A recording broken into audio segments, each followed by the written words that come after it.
깊은 밤이 오기 전에 나를 머물게 해주오. 그녀의 하얀 꼬리 빨갛게 보이니까요. 시대가 사랑한 음악에는 그 시절을 살았던 사람들의 희로애락이 그대로 담겨있죠. 대중가요가 시작된 지 100년, 우리는 어떤 노래를 사랑했을까요? 안녕하세요. 노래하는 대중음악 사학자 장유정입니다. 안녕하세요. 하재근입니다. 오늘 우리 시절연가 이 스튜디오에 연예계 황태자가 오셨죠? 맞습니다. 네, 어마어마한 재능 금수저. 프로그램 MC, 라디오 DJ, 연기, 노래, 심지어 작사, 작곡가죠? 네. 모두 섭렵한 우리나라 최고 만능 엔터테이너죠. 네. 가수 전영록 씨 오셨습니다. 안녕하세요. 안녕하세요. 반갑습니다. 이름 전영록입니다. 안녕하세요. 반갑습니다. 나의 뜨거운 마음을 불같은 나의 마음을 다시 태울 수 없을. 저희가 저번에 봄날은 간다 편에서 전영록 씨를 모셔서 대화를 나눴었잖아요. 그랬었죠. 그때는 어머니이신 백설이 선생님이 주인공이었는데요. 네. 하지만 오늘은 전영록 씨가 바로 주인공이시죠. 그렇습니다. 네, 바로 전영록 씨는요. 아버지가 배우 황해, 어머니가 가수 백설이 씨. 그렇게 됐습니다. 이 두 분의 재능을 한꺼번에 물려받은 재능 금수저, 네. 연예계 황태자. 마음에 드시나요? 황태자. 근데 본인은 네. 황태자라는 말을 들으면 막 손발이 오그라드는 느낌이시겠지만 일반적으로 황태자, 연예계 황태자 이런 얘기를 많이 하는데 보통 스타의 자녀한테 이제 그쵸. 황태자라는 호칭을 쓰죠. 또 우리나라 대표적인 황태자들이 많거든요. 예를 들어서 이해춘 씨의 아들 이덕화 씨, 덕과 독거성 씨의 아들 독거영재 씨, 영재입니다. 최무룡 씨의 아들 최민수 씨. 맞아요. 예. 근데 일반인들은 그때 스타의 2세라고 하면 뭔가 선택된 사람들, 뭐 특혜 이런 거 많이 생각하는데 실제로 그렇게 막 금길로만 걸으셨나요? 아무도 몰랐어요. 네, 네. 그런데 나중에 다 알게 되더라고요. 그렇죠. 알게 되더라고요. 네. 근데 제일 무서운 게 덕화 형도 그렇고 영재 형도 그렇고 부모님하고 어르신들하고 비교를 하신단 말이에요. 그게 제일 야, 너희 아빠, 너희 엄마 이런데 전 저를 그냥 봐주세요. 이게 안 돼요. 네. 근데 보통 이제 부모님의 적극적인 지원이 있지 않을까 이거 우리가 좀 추측을 하잖아요. 어떠셨어요? 그 배우 또 가수 활동 하실 때 집에서 적극적인 지원이 표정 보니까 없네요. 표정 보니까 전혀. 없어요. 네. 야단 안 맞는 게 다행이죠. 집어치우라고 하셨으니까 늘. 네, 근데 이제 TV에 이렇게 나오게 되면 얼른 채널을 바꿔요, 제가. 그 얘기 나오실까봐 그냥 나오면 돌리신 거예요? 저게 뭐야? 왜 청바지를 입었어? 왜 기순을 올리고? 저 나름 집어쳐. 아니 근데 그 당시에 텔레비전에 너무 많이 나오셔서 계속 돌리셔야 했을 텐데 그렇지 않나요? 뉴스죠? 아예 뉴스를 네. 그 방법이 있었네요. 예, 아버님이 그걸 좋아하시니까. 아니 근데 가수와 배우 어떻게 시작하셨나요? 그때 어머니 편에서 따라다녔다 그랬잖아요. 네. 오지 말라고 그래도. 네. 박시춘 선생님이 오지 말라고 그래도 저를 그렇죠. 갔어요. 약 올라서도. 가서 친구 같은 또래 아이들이 노래하는 거 보고 네. 나도 노래하고 싶다. 저 어떤 메신저다. 그쵸. 전달하고 싶다. 네. 그래서 시작했어요. 그래도 차별화하고 싶어서 DJ부터 곡 쓰는 거부터 뭐 작가도 한 번 해보고 별거 다 했어요. 그러니까 참 대단하신 게, 그러니까 그 부모님의 어떤 후광이라고 해야 되나요? 그걸 넘어서기 위해서 직접 다 하신 거잖아요. 곡도 쓰고, DJ도 싫은 하고, 거예요, 뭐 그게. 그게 싫었던 네, 거잖아요. 네. 그렇죠? 근데 이제 대학교 다니실 때 활동을 시작하셨던 건가요? 본격적으로? 고등학교 3학년 때요. 고등학교 3학년 그때 때요? 제가 알기로는 윤영주 선배가 네. 무슨 기독교 방송인가 거기 무슨 공개 방송을 했는데 네. 거기 나가서 자작곡을 발표했어요. 고3 때요? 네. 제목이 뭔지 기억나세요? 그때만 나그네 길이라는 노래? 네. 떠나면 그만인데 울기는 왜 울어 나그네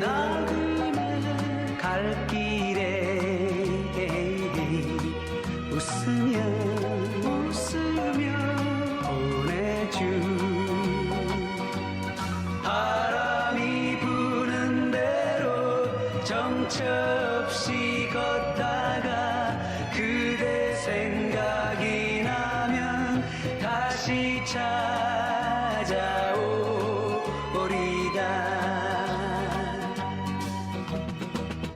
그때는 듀엣이었었어요. 네. 이거 기타 있으니까 좋다. 바로 바로. 이게 저 같이 듀엣을 불렀는데 네. 막 고등학교 졸업하면서 네.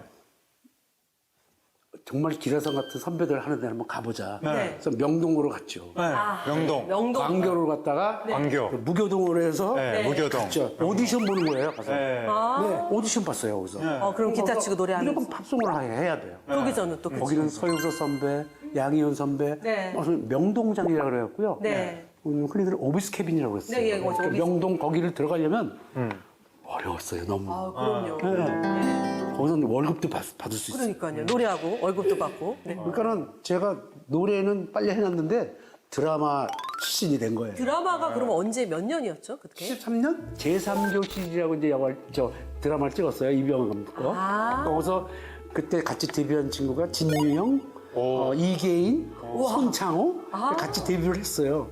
그걸 이제 지그레코드 선생님이 이제 그 드라마를 보고 지구레코드 네. 임정수 사장님. 제가 음악보다는 네. TV에 드라마로 먼저 나갔기 때문에 그걸 저 지그레코드에서 사장님이 보시고 네. 음원을 출시하게 됐는데 그게 출시한 거는 73년? 네. 그때예요. 근데 이제 발매가 75년으로 돼 있어요. 아, 그러니까 그 지금 나그네길이잖아요. 첫 곡이. 이게 애심도 해놓고 네. 다 했는데 이제 애심도 그때 다 이미 녹음을 해놨고. 75년도가 되더라고요. 아, 방송국에서 심의가 나야 돼. 그렇죠. 아, 심의가 2년이 걸렸어요? 너무 오래 걸렸네요. 얼마나 많은 가수들이 거기 가 있겠어요. 갖다 놓고 이거 하재근 씨 거, 이거 장유정 씨 거, 이거 전현무 씨 거, 이러면 이게 쌓여 있어. 그럼 이걸 자기들이 일일이 다 듣고 이거는 방송 부적격. 그럼 그게 못 나가는 거예요. 아, 아니 근데 그러니까 지금 TV 데뷔, 그다음에 뭐 첫 앨범, 뭐 발매 이게 다 비슷한 시기에 이루어졌는데요. 이 무렵 그럼 영화도 같이 데뷔를 하셨던 건가요? 네. 그때도 이제 곡을 만들어서 영화사에 가면 곡을 혹시 깔아줄 수 있겠다. 갔더니 화천공사라는 데 갔는데 최인호 선배님의 내 맘의 풍차가 영화가 된대요. 그래서 그 유명한 김수영 감독님이 연출을 하신대요. 야, 너 일어나봐. 저는 노래 갖고 오는 학생인데요. 여기 출연 한번 해볼래? 아니, 저는 됐어요. 이랬는데 제작부장님이 야, 나 황금당 아들이구나. 알아보셨고. 예. 아버지한테 얘기하지 마세요. 그래 놓고서 노래 이렇게 집어넣어주는 그걸로 해서 출연하게 됐어요. 김수영 감독 작품에. 네. 노래를 넣어주는 조건으로. 그래서 김수영 감독님이 황 선생, 자제 여기 내 영화에 나와. 아버지가 카메오를 해주시더라고요. 너무 감사드립니다 그랬어요. 카메오로. 아니 지금 보니까 지금 영화, 그다음에 우리가 지금 가요, 그다음에 방송 이 세 개를 지금 다 섭렵을 하신 거예요. 그래서 아무래도 이분은 최고의 만능 엔터테이너가 아닌가 싶은데요. 여기다 제 자리를 해요. 그래야 될 것 같습니다. 내가 서포할 여기, 테니까 네. 누구 나올 때마다 나올게요. 맞습니다. 그래서 1980년대 진짜 전성기를 맞았던 거네요. 그 당시에 정영록 씨께서 80년대 거의 막 원톱으로 막 80년대 후반으로 가면서 점점점 위상이 커졌는데 일단 82년, 83년 2년 연속으로 당시 MBC 서울 국제가요제가 있었는데 네. 거기서 본상도 받으시고 빌보드상도 받으시고 빌보드상 2번 받았어요. 그게 뭐예요, 빌보드상이? 그럼 직접 빌보드지의 그 사장님 부부가 와서 가장 가요가 팝스러운 거를 뽑아주시는 건데, 네. 그게 빌보드 사칭이 아니라 그게 시절 연가 아닙니까? 지나간 시절이에요. 이건우 작사, 이범희 작곡.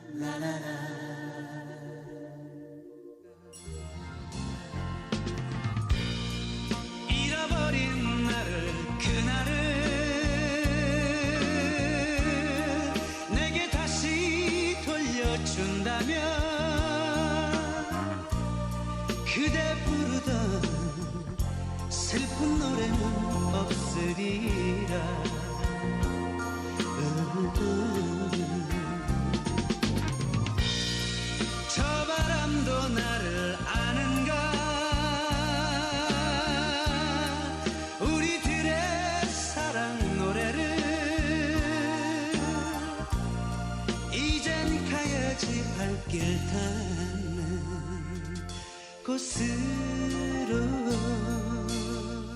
그다음에 그 다음에 또 이범희 작곡으로 연민이라는 곡을 불러요. 그거는 이제 윤신혜 씨하고 네.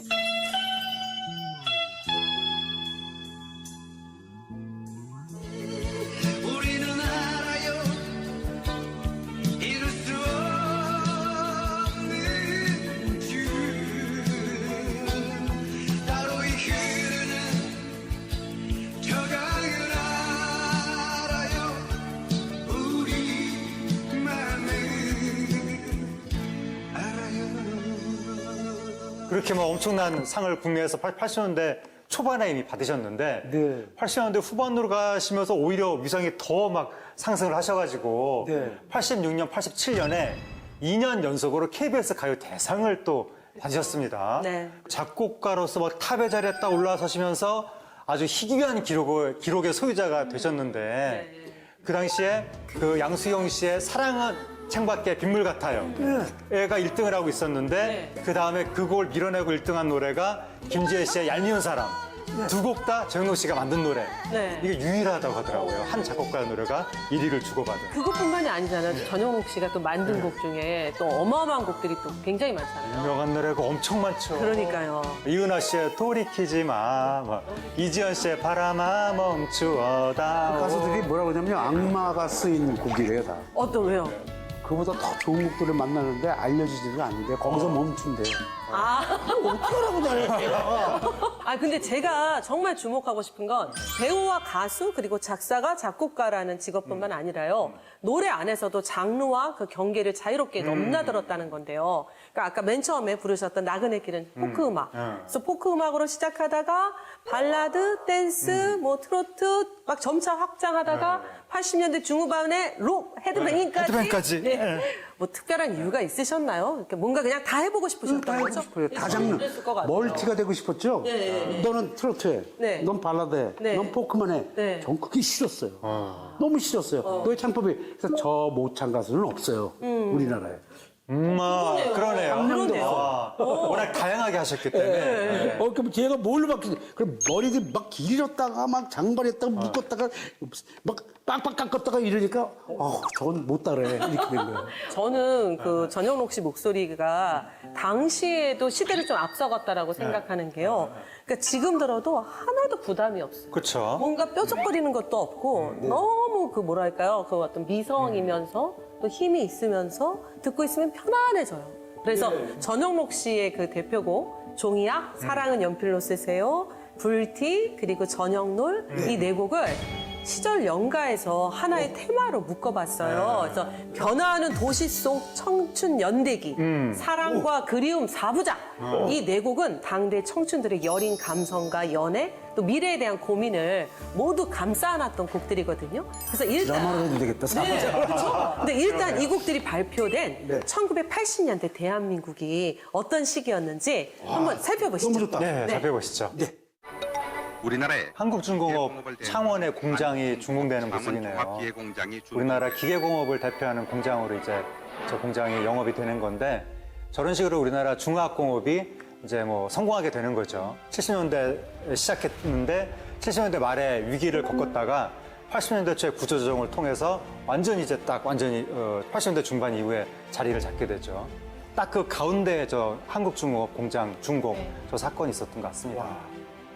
방금 원자력 어쩌고 글씨 지나온 것 같은데 원자력 발전소 만드는 그 공장이었나 여기서 했나 본데요. 원자력 발전소가 우리나라 굉장히 또 중요한 그 수출 뭐 요즘에 하는 것 중에 하나잖아요. 여기서 아마 그 기술이 아마 활용이 됐나 봅니다. 근데 저거는 지금 인구 억지 캠페인은 네. 굉장히 격세지감을 느껴요. 네. 이제 오늘 놔두지. 네. 저거 놔뒀어야 돼, 그렇죠? 네. 안 되죠. 그럼 옛날에 딸아이 구별 말고 둘만 낳아 잘 기르자. 70년대에 막 그랬는데 그다음에 이제 80년대에는 하나만 낳아 하나만 나자 잘 기르자. 이거죠. 네. 아들, 딸 구별 말고. 왜 그랬지? 정말 그 당시 지금 우리 다둥이에게 어떤 혜택을 주는데 당시에 또 다산가정의 불이익이 있었대요. 그러니까 나올 수가 있나? 분당지구는 중산층이 선호하는 중형 이상 아파트 건설을 위한 대규모의 택지 개발을 서둘러서 금년 11월부터 분양을 시작합니다.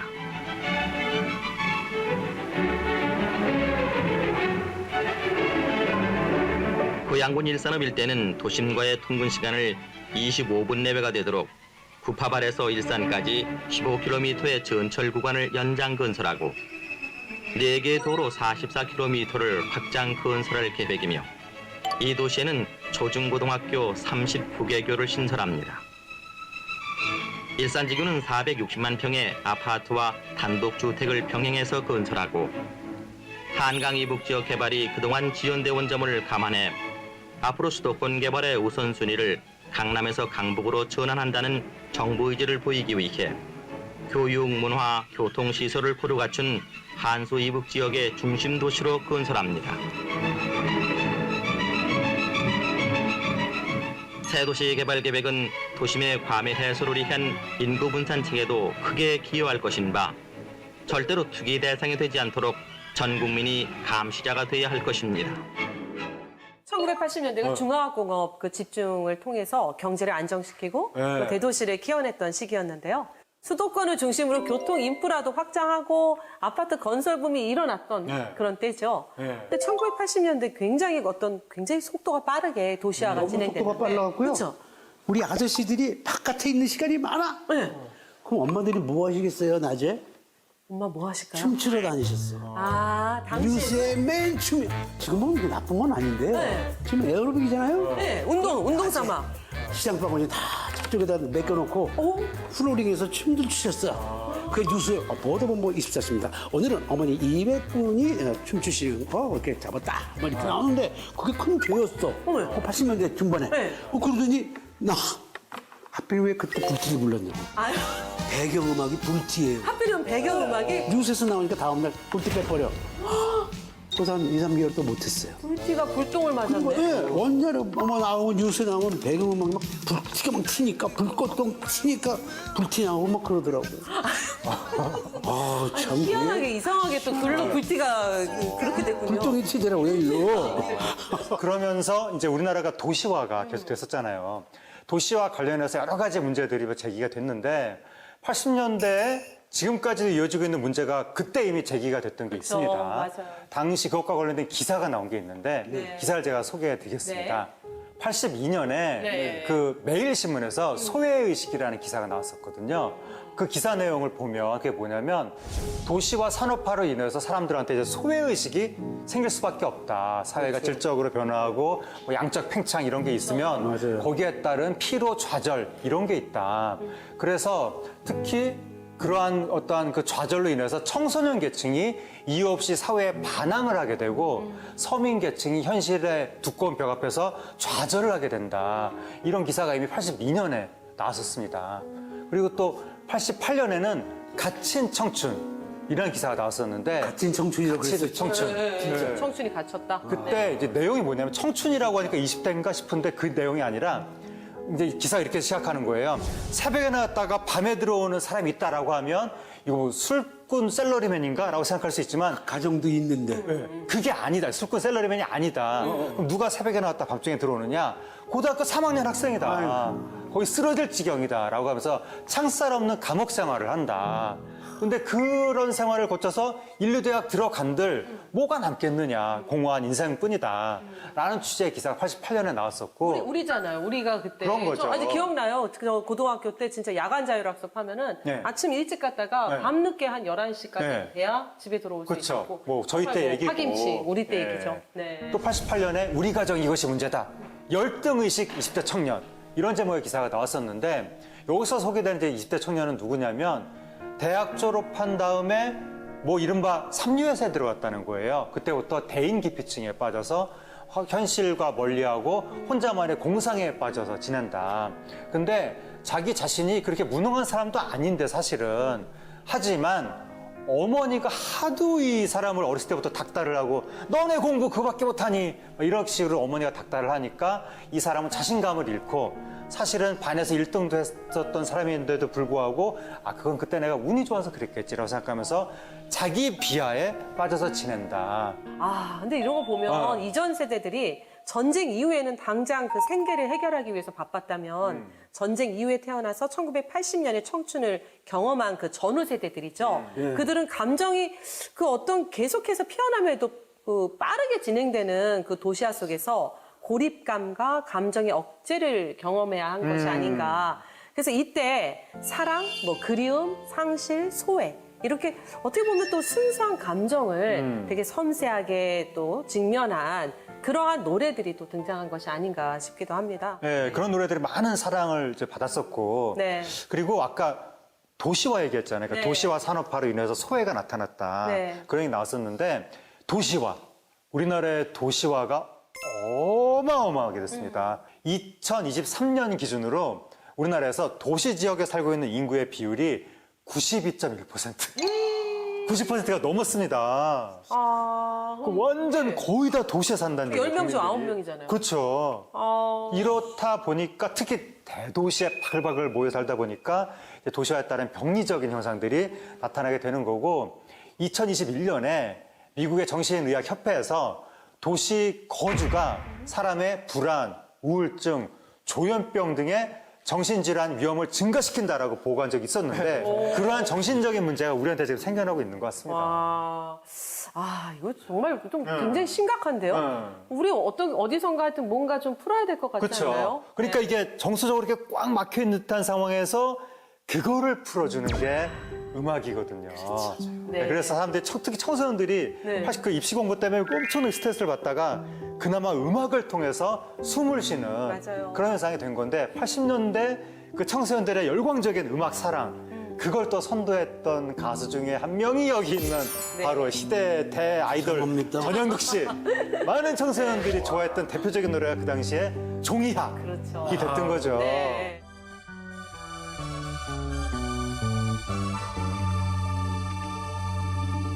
나 너를 알고 사랑을 알고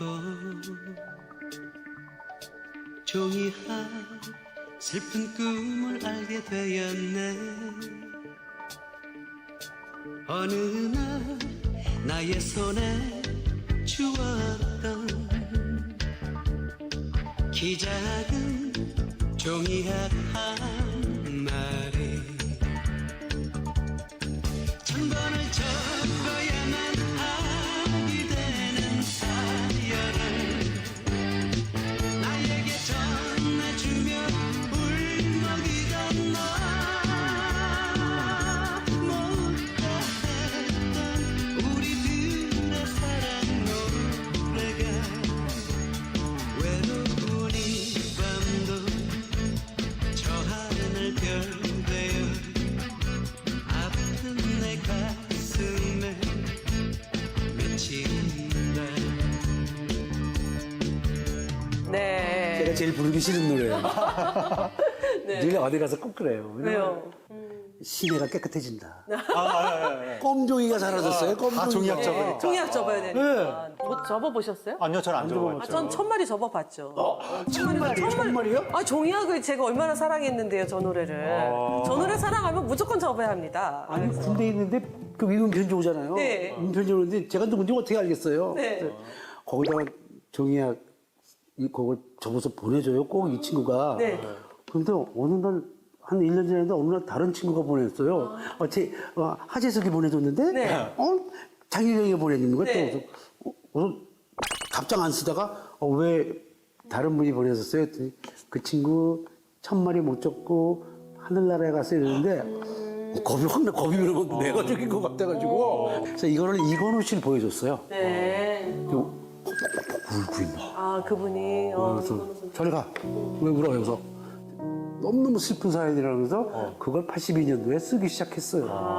그런 일이 있었군요. 네, 그런 게 굉장히 많아요. 그러니까 이 종이학이 그러니까 실화를 네, 싫어해. 실화를 가지고 네. 이 노랫말을 만들어서 그게 이제 우리한테 알려졌던 그런 노래인 건데요. 마음이 있음에도 접어 날려 보내야 했던 그 상실을 토닥토닥 달래준 것이 아닌가 그런 생각이 들고요. 아유, 감사합니다. 예, 그리고 사랑은 연필로 쓰세요 노래를 통해서는 이 노래는 제가 좀 궁금한데요. 이 노래 가사가요. 그러니까 실수해도 괜찮다, 뭐 처음부터 완벽할 필요가 없다 이런 뜻인가요? 아니면 저도 그거예요? 그거예요. 네, 지우고 다시 지우고 하면- 다시 하면 된다? 네, 필요한 거는 네. 저희가 잘해. 너 물 없애서 끝이야. 다시 담으면 되잖아요. 다시 그 마음을 담고. 그러니까 용서라는 게 필요하거든요. 꿈으로 가득 차 설레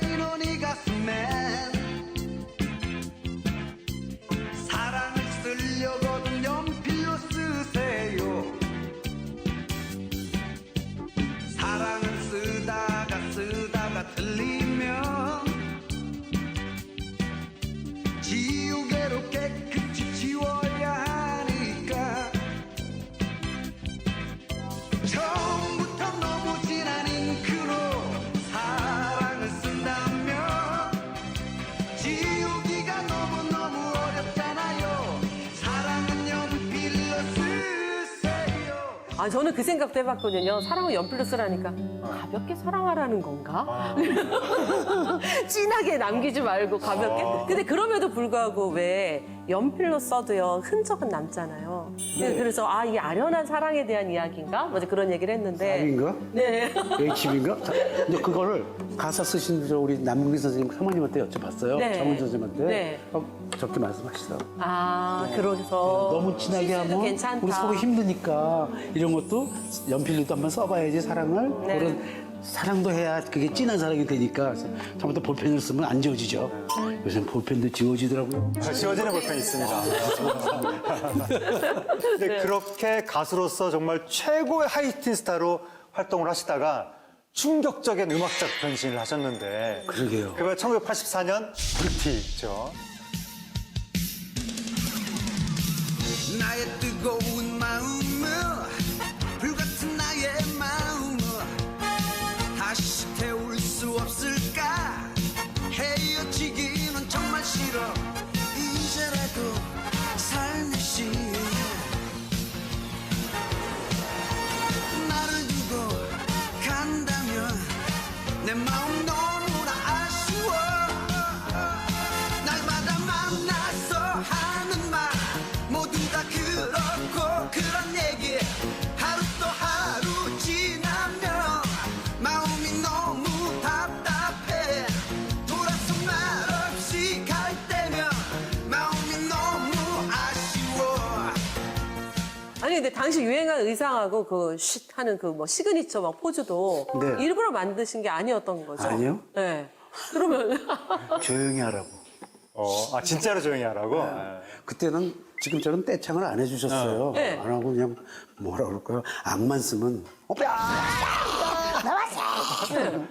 가사도 까먹고. 아 그래서 그게 이제 조용히 하라고 진짜 쉿 한 게 그게 완전 시그니처가 됐던 거네요. 네. 불티 가사를 보면 불 같은 나의 마음을 다시 태울 수 없을까 이렇게 적혀 있잖아요. 네. 근데 뜨거운데 동시에 약간의 그 권태가 이렇게 담겨 있는 것 같기도 하고요. 아니에요. 아니에요? 그럼 그건 어떤 젊음이에요. 그게. 그냥 젊음은 불 같은 나의 마음을 또 태우고 그럼요. 성냥불이 아니에요. 그 이 젊음은 절대 꺼지지 않고 무조건 탄다. 저건 영롱이가 가사로 썼거든요. 와. 근데 이제 지금 이제 우리가 또 해야 할 노래가 있습니다. 이 노래는요, 전영록 씨의 정체성을 담은 곡으로 제가 직접 추천해 주셨다고 들었거든요. 1988년에 발표하신 바로 전영록 씨의 저녁놀.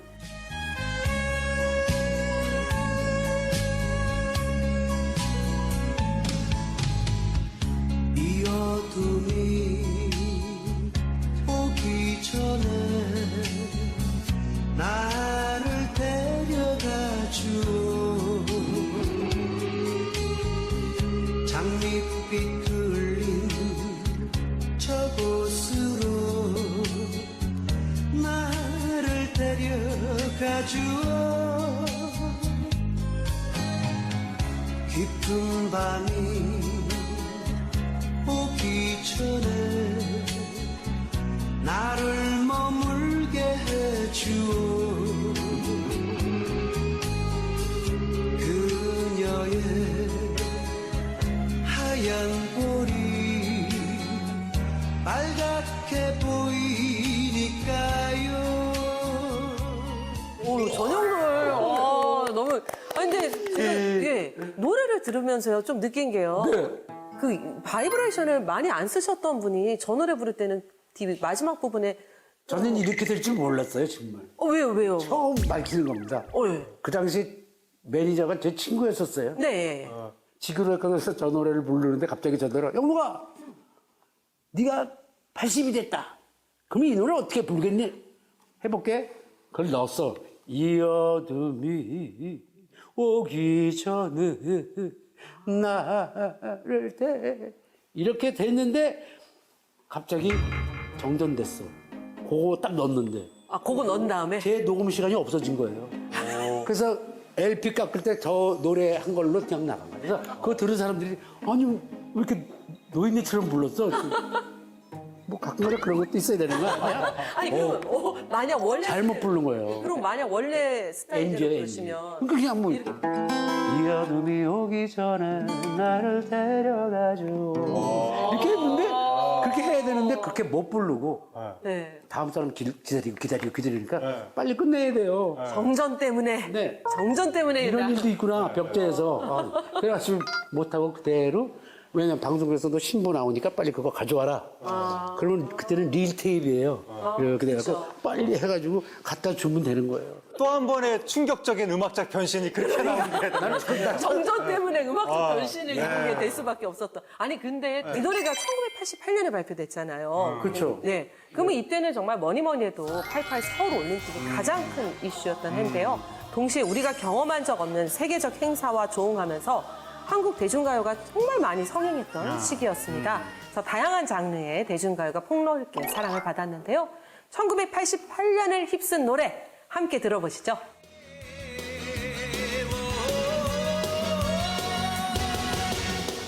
숨가쁘게 살아가는 순간 속에도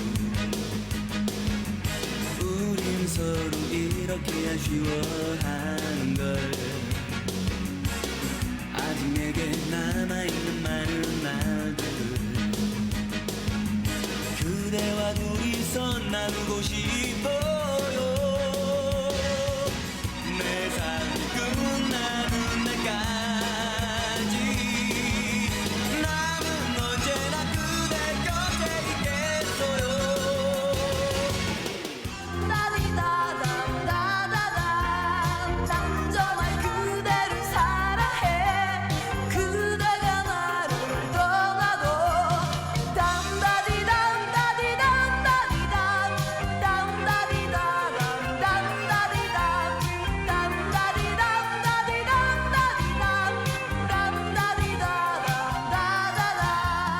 1988년도에는요, 정말 그 가요제를 통해서 혜성처럼 등장한 스타들이 있었죠. 네. 네, 그래서 무한궤도 그대에게, 네. 그다음 이상은의 담다디. 88년 대학가요제, 강변가요제를 정말 양측에서 완전히 뒤집어 놨었던 그런 그룹들인데요. 그룹이고 또 가수고요. 이 당시에는 또 한국형 발라드가 굉장히 많이 등장을 했었잖아요. 네. 그렇죠.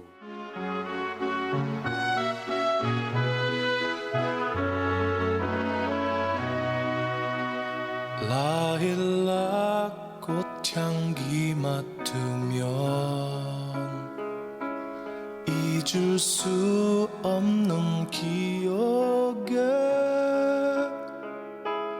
햇살 가득 눈부신 슬픔 안고 버스 창가에 기대우네 가로수 그늘 아래 서면 떠가는 듯 그대 모습 어느 장비 흩날린 가을 오면 아침 찬 바람에 지우지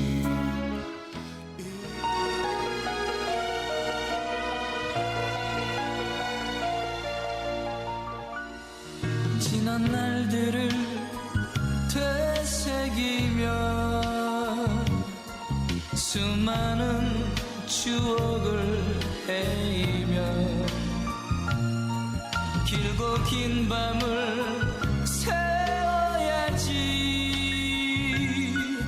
나의 외로움 달래야지 그 당시 또 춤과 퍼포먼스로 무대를 압도하던 댄스 가수들도 등장을 했었는데요. 왜 난 이리 널 그리는 걸까 왜 내 모습 보이지 않는 걸까 너는 내 마음을 알고 있겠지 우리 서로 사랑하니까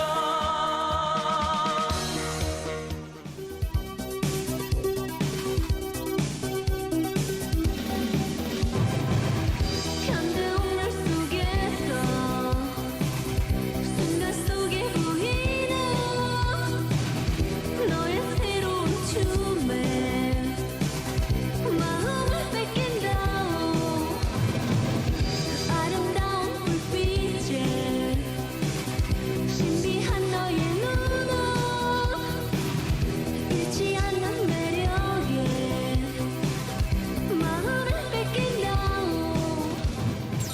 그러면서도 또 여전히 트로트가 건재했습니다.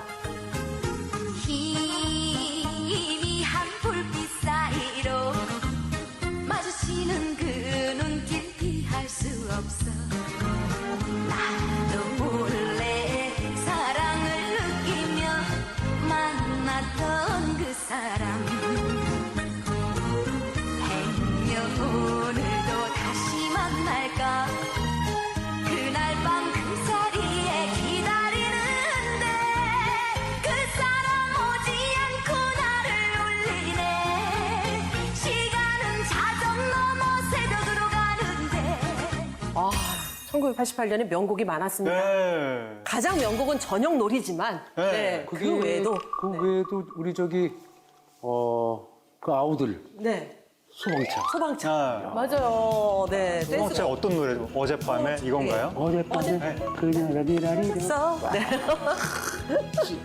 좋아하는 곡이 있으셨어요? 저쪽에서? 전 당연히 무한궤도 무한궤도 그대에게. 그대에게. 네. 이거 너무 많아. 그때 저 너무 좋아해서 친구들하고 빗자루 들고 우리는 팔성궤도다 막 이러면서 막 노래하고 했던 기억도 나고요. 그런 일 있었군요. 근데 저는 담다리. 담다리 담다리 담다리 담다리. 와우 정말 좋아했었던 기억이 납니다. 저 때 그리고 한국의 이제 발라드가 막 고급화되면서 막 맞아요. 자리 잡으면서 네, 한국적. 그 88년에 마지막으로 초대형 히트를 냈던 노래가 전형놀이 되는 전형놀. 거죠. 네. 전형놀이 그 당시에 88년에 KBS 가요톱10에서 6주 동안 1위. 와 맞아요. 6주 맞아요. 1위. 네. 그리고 그때 전국 DJ 연합회가 선정한 가장 인기 있는 곡 30곡 중에서 1위 우와. 이렇게 선정이 된 거예요. 그야말로 대박을 터뜨려야 된 것 같은데 이 노래를 어떻게 만드시게 된 건가요? 제가요. 네. 그 87년인가 86년도 그때 인천 쪽에 가다가 네. 그쪽 서쪽으로 가다 보면 저녁놀 보잖아요. 그래서 네. 저녁놀이라고 했는데 짧게 해서 저녁놀도 되는 네. 거예요. 그래서 김정은 선생님도 생각났고 근데 갑자기 대부 영어가 생각났어요. 대부? 네. 오. 그래서 거기 CCG 섬에 숨어 사는 알파시노를 위해서 네. 돈 콜레오네가 2세를 위해서 나온 그 음악이 따라라리라리라리라라리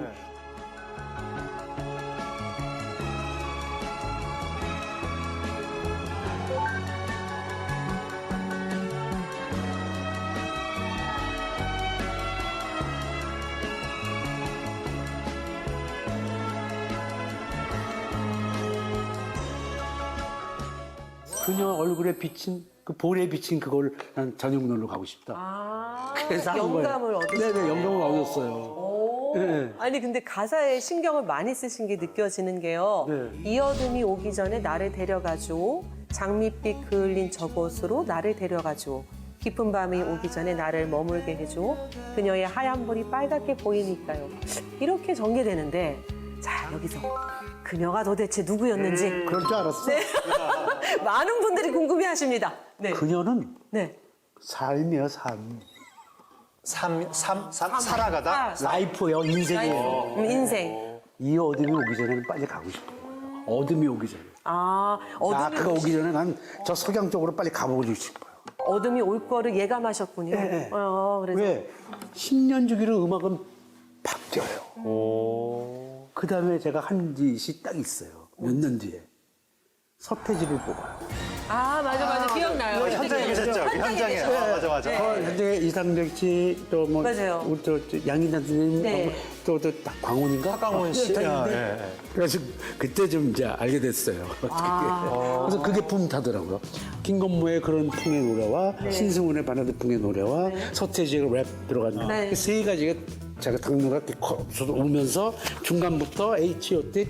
이 아이돌들이 또 만들어지기 시작한 거예요. 네, 1990년대 또 이제 대중음악계에 또 공로 20세기 마지막까지 가는 거예요. 가는 거네. 네. 그렇게 되더라고요. 그 저녁놀 노래가 아까도 제가 말씀드렸었지만 전윤록 씨의 그 충격적인 음악 변신의 한 페이지를 장식하는데 그 노래 나왔을 때 저도 좀 충격을 받았었고 그러니까 좀 전윤록 씨한테 당시 사람들이 기대했던 장르는 아니었던 거잖아요. 그 노래 분위기가.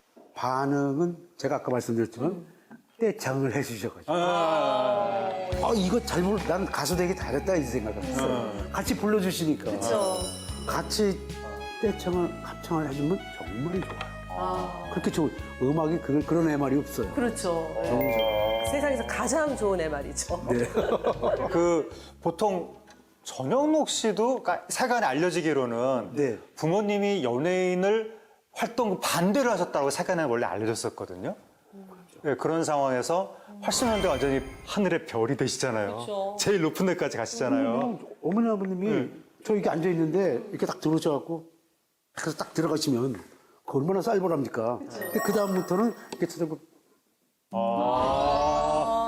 더 이상 이렇게 이렇게 촬영하지 여기 않으셔도 있다가 인정받으신 거죠? 그 다리도 키고 좀 있고 그럴 수 있잖아요. 정말 인정받을 때가 제일 좋거든요. 네. 그다음에 대중들한테 인정받으니까 너무 좋은 거. 근데 그 모든 걸 다 경험하신 거네요. 어떻게 보면은 이제 대중한테도 그리고 인정받고. 나눠주고 싶었어요. 곡 써서 주고 싶었어요. 그러니까 쟤는 왜 돈을 안 받아? 난 드리고 싶어서 셰프야. 곡 콩나물 줄 때 셰프야. 돈을 안 받으셨어요? 한 번도 받은 적이 없어. 난 전영록 씨하고 친하게 지내고 싶어. 맛깔스럽게 불러보고 싶어요.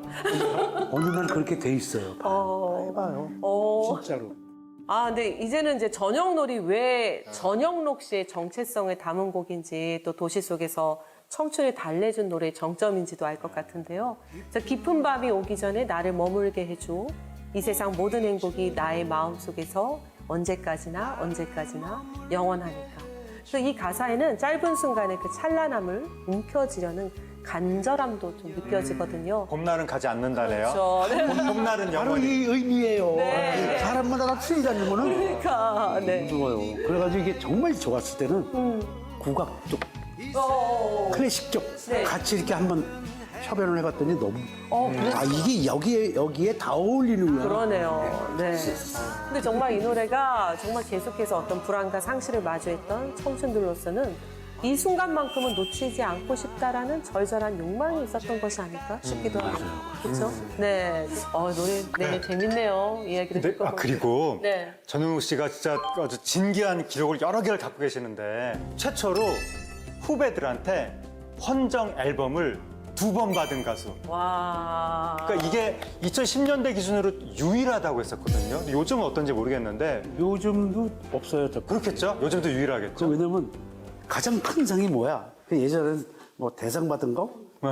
가수왕 된 거, 아니면 빌보드상 이렇게까지 나오는데 네. 그게 상이 아니더라고요. 네. 이 헌정 앨범이 진짜 상이더라고요. 야 정말 대박이었어. 후배들이 다 인정하는 거잖아요. 네. 그러니까 제가 네. 좀비라는 소리가 나오는 거예요. 그 친구들이 지금 원로가 돼갖고 네. 20주년 때 그 앨범을 보면 거긴 지금 공인이들 우리 최진실 양도 있어요. 네네. 거기서부터 정말 원미연, 변진섭까지. 네. 쫙 우리 돌아가신 이남희 선배까지. 그다음에 10년이 또 지나가지고 정말로 성시경부터 소천이까지. 저 박정현까지. 헌정 앨범이 2개가 있다는 것은 한 세대 후배들이 다 이제 전영록 씨한테 뭐 존경한다 이렇게 한 건데 네. 그 다음 세대가 또 그렇게 했다는 얘기잖아요. 그러니까 이게 참. 시간을 다 거슬러서 그렇게 했다는 거니까. 근데 저는 오늘 이렇게 이야기하면서 갑자기 제가 뭐 이렇게 청소년 시절로 돌아간 듯한. 그래서 이제는 뭐 저도 뭐 이제 나이가 많이 들었지만 갑자기 오늘만은 그냥 영록 오빠의 오빠 했던 그 시절로 돌아간 그런 느낌이었습니다. 지금 뭐 하고 있는 것 같아요? 뭐 하고 계신 제 거예요? 나이 생각하고 있는 거예요. 야, 이래도 되나? 무슨 말씀을요? 아니 이렇게 안 하면 혼자 처질 것 같고 그렇지 않으면 혼자 중얼거릴 것 같고 그러니까 노래를 계속 해주고 노래를 계속 듣고 영화를 계속 보고 돌아가는 이거 뉴스거리를 보고 그러면 계속 있을 것 같아. 브레인은. 아니면 계속 또 연구하시잖아요. 그러니까 해야 돼요. 정말 연구를 정말 많이 하시거든요. 음악 연구를 지금도 하고 계시는 분이셔서. 근데 오늘 좀 어떠셨어요? 시절연과 함께한 소감. 네. 두 분과 함께해서 너무 좋았고요. 감사합니다. 그리고 저희 시절연가 여러분들한테 감사 말씀 드리는 게 재조명해 주셔서 오늘 필요합니다. 나와주셔서 정말 네. 감사합니다. 네. 감사드립니다. 끝인 거죠? 아쉬움을 뒤로 한 채. 시대가 사랑만 하세요. 네. 시대가 사랑한 음악의 희로애락이 담겨 있습니다. 우리가 사랑한 가요로 보는 근현대사 시절연가. 전영록이 지고 난 후에도 여러분 곁을 계속해서 지키겠습니다. 감사합니다. 감사합니다. 날이 갈수록 달이 갈수록 해가 다시 바뀌어도 나 이제 떠나면 언제 다시 오나 안녕은 정말 싫은데 나를 잊지 말아요.